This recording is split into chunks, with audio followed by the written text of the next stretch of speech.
My video quality has gone down, my audio quality has gone down, and I look like I'm filming in a concrete hovel. I'm sorry if you can hear my dogs licking. I felt like I was gonna be on top of it this year and get my worst books of 2025 and my best books of 2025 videos out, and I got a 50% on that, and then I moved, and then it's been like 5 months. So I kind of wanted to do something a little unintimidating and just talk about some things that have been on my mind about reading and about books. You could maybe call these controversial opinions. I feel like when I started watching booktube, I didn't understand why so many popular booktube videos were just readers talking about reading and people who like books talking about books. So I would see all these creators making these videos that are just talking about reading conceptually, or like my controversial reading opinions videos, and just sharing and talking about books so much more as concept rather than sharing and talking about specific books or book recommendations or whatever. Once I started watching them and becoming more of a fan of that kind of content, I feel like the types of people that I follow online are like so much more diverse. The types of readers that I'm following, when they do actually post book recommendation videos or book review videos, I'll see that they have nothing close to my taste. Anyways, this isn't gonna be like one of those good videos. These are just some like random snippets of thoughts that I've had engaging with reading and engaging with this type of reading content. What I was saying just a moment ago about following a lot of people now that have reading taste that does not align with mine. I want to talk about people's opinion on reading trash and maybe the merits of reading trash. In my corner of booktube or of book taste, the trash that I hear trash talked is like Colleen Hoover, Frida McFadden, Akatar, Sarah J. Maas in general. Maybe like Matt Haig, is that his name? The Midnight Library guy. It's fun to dunk on these books and to some degree on its readers, I suppose. I don't know. I just feel like treating them like illegitimate readers is bothersome to me. Don't we all want people to be reading? Like, if we don't want people to be reading, if that's not what you want, then that's not your goal, then whatever. But I think for the most part, us readers want more people to be reading. We know the type of people that are reading these books. The reason that these books are so popular is backed by the general public that read a handful of books a year, maybe even one or two books a year, or they haven't been reading for years and years. They want something that's pacey, and they want something that has drama and intrigue and something that's easily digestible.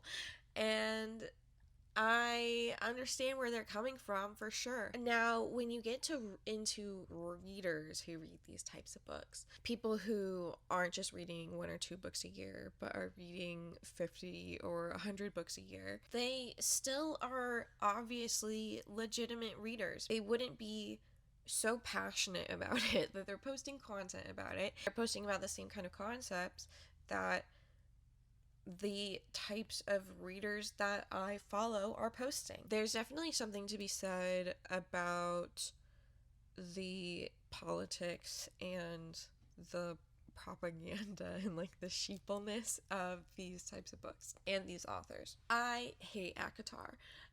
I find it so abhorrent. I read the entire series, but like I hate them. I hate Feyre, I hate Rhysand, I hate the politics of the story, the gender essentialism. I don't like the characters, whatever. I hate everything about it. The part that I find abhorrent is the messaging, the bigotry, the sexism, the racism, all of it. And I know a lot of women who are feminists and intersectional feminists and have these on their bookshelves.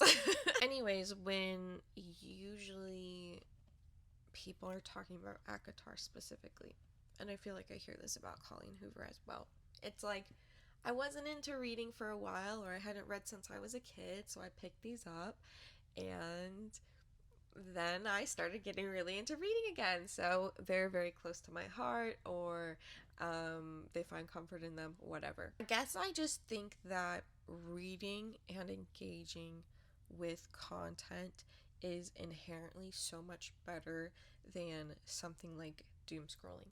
You're still getting this type of content in your doom scrolling. Like, TikTok is worse. TikTok is worse than ACOTAR. Both these things, the social media algorithm and what publishers are pushing, are both mirrors up to what's generally happening in society. And I would rather that people be choosing the reading route, making decisions about what they're looking at, making decisions about how they feel about the content, thinking about the content is practically unavoidable when you're reading. When you're engaging with the algorithm, you can literally make zero decisions and have zero thoughts. Consume. With reading, you have to make a choice. You have to make a choice to pay attention. You have to make a choice to interpret. And then you have to make a choice of your next read. And my hope is that the next read is something that is slightly better, slightly higher quality, slightly more aligned with what I hope are other people's values. I had another note here generally just about reading diet. Just because spinach is healthy doesn't mean I need to eat it in order to be healthy. This is just more about the type of people that feel like other readers are not legitimate if they are not reading in a certain way. Reading, for instance, the classics. There's more ways to have diverse reading than reading the genre that you prefer, or reading the types of books within a genre that you prefer, like a genre niche or whatever. And same for me. Like, I definitely feel this way sometimes about people who refuse to read lit fic, but I think that there's like a lot of ways to have a good intellectual kind of diet, and people can be getting those sources elsewhere. My next note here is about overconsumption in reading. This is something that I think most people feel can be legitimate, but I don't. I just don't understand calling reading too much reading overconsumption. I think you can overconsume books if you're buying more books than you're reading, but I don't think there's any way to overread. If you are reading to the point of it affecting your life negatively and not getting anything out of the reading, I guess that would be like a reading addiction. I think until you get to that point, you're in a good place. You're not harming anyone. You're not harming yourself. I guess the argument is like, you're reading so fast and carelessly. You're not able to engage with the work because you're just reading as fast as possible to like hit a certain number or something. And this gets into my next point. The merits of not reading closely. All of my things so far have just been like, I think that all readers are legitimate. I think that our reading culture thinks that reading closely is the most important part of reading. If you're not reading closely, then you're not actually reading. Sometimes it is amazing to pick up a book, not know anything about the author, not know anything about the history, and just go in completely blind. Go along for the ride, have a good time, read it quickly, move on to the next one. You will have a different outcome when you read like this. I know some people do this with like audiobooks. They listen to audiobooks at like 2.5 times speed. That's not reading closely. And I think that's okay. You are experiencing the book in such a genuine way that I think many authors expect a lot of readers to be consuming their content with. When you're not reading closely and you're I don't know, maybe is there a term for this? When you're reading unclosely, far, when you're reading badly, when you're not reading closely, the things in the books that stick to you are going to be the things that resonated most with you naturally. The characters that you connect with, the plot points that stand out to you and surprised you, plot twists that surprised you, the themes that stick with you and that you think about like years later down the road, those are going to be different when you're reading closely versus not reading closely. To me, it's like a really natural way to read. I do both. Like, I read books and take like a lot of time with them and spend a lot of time with them and analyze them and whatever. And there are other books that I just speed through as quick as possible and have a great time doing it and then move on to the next one. And if I go back and I do the opposite with the same book, I'm really going to have different takeaways and just a really different experience with the story. The next thing I wanted to talk about is this idea in the book space that reading can provide you with something that nothing else can. And I do kind of think this is true. I just also think that that's true for any hobby or any type of medium. When you're engaging with a book, you are engaging with a very small number of people. When you're watching a movie or TV show or even like highly produced podcasts or whatever, there are a lot of people in the room. There's not just one singular soul that the story is coming out of. There's not just one singular perspective that is developing everything. With a book, you truly can be in a one-on-one conversation with an author, and that gives you more unique perspectives. When you have 20 people in the room, they're going to be meeting somewhere in the middle, and so everyone is kind of always in the middle. Something that people talk about with reading is that reading builds empathy, which I agree with. For me, reading definitely builds empathy, but I do not think that reading inherently builds empathy. There are people who read and they pick the same characters, the same stories over and over and over again and never diverge. It seems like sometimes that there are people who don't diverge out of themselves when they're reading, and they're still always in their own shoes and holding their same morals and values and imposing it onto the characters in the story. It's almost like they're like keeping themselves closed off, like walled in, instead of experiencing the characters and the story outside of themselves. That isn't to say you need to compromise your morals when you're reading and like be okay with this and that or whatever, but I just think it's important to step outside ourselves and fully let ourselves be absolved into somebody else's perspective or somebody else's world. That gets into my next point, which is that you can get this type of interaction anywhere in your life. It does not need to be reading. There are people who watch TV, and then there are people who watch TV.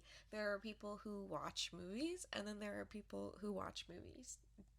Do you know what I'm saying?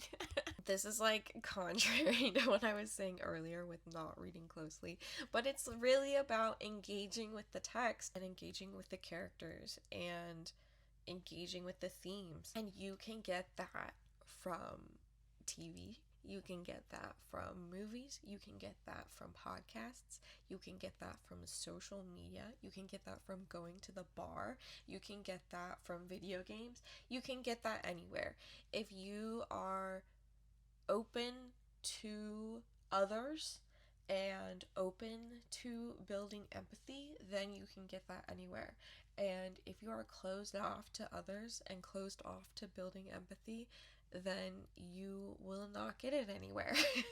Reading does not necessarily make you better or smarter or more media savvy than somebody who only watches movie and TV and does not read. As much as I want people to read, there is so much elitism about it, and so much like infighting because of that elitism.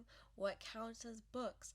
How many books is okay to read in a year? Is reading too much actually worse? Just constantly like trying to prove ourselves, and by proving ourselves and knocking other people down just drives me crazy, because nothing makes you better than anybody else.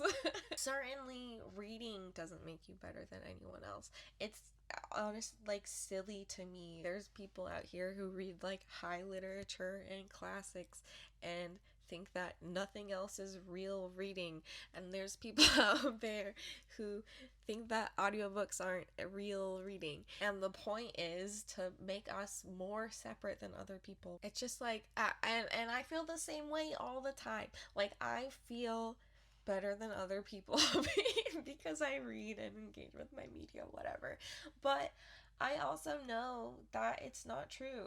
Although I'm doing this thing that maybe they're not getting elsewhere in their lives, there are lots of things that they're doing that I'm not getting elsewhere in my life. I mentioned audiobooks. Let's talk about audiobooks. I'm not even gonna say if audiobooks are reading. All I'm gonna say, first of all, I think a lot of people, the people who say audiobooks aren't reading are the people who don't listen to audiobooks. And that's fine.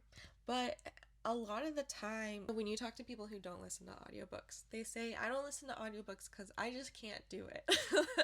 Like, oh, well, I either can't keep up, or they talk too slow, or I get distracted, or I fall asleep, whatever. My point here is that just like sight reading, audiobooking is also a skill, and it's a skill that you need to work on to be good at. I sight read and I also listen to audiobooks, and sometimes I do both at the same time, which is always the best. But I always tell people when they start listening to audiobooks, there's a learning curve. Like, you're gonna be like, oh no, this isn't for me.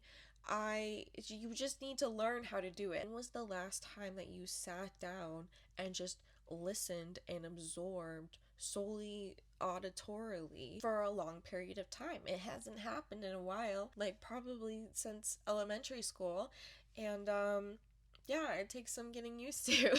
I have a couple more things to say, so I might post another rambling video soon. Yeah, thanks for watching. Bye!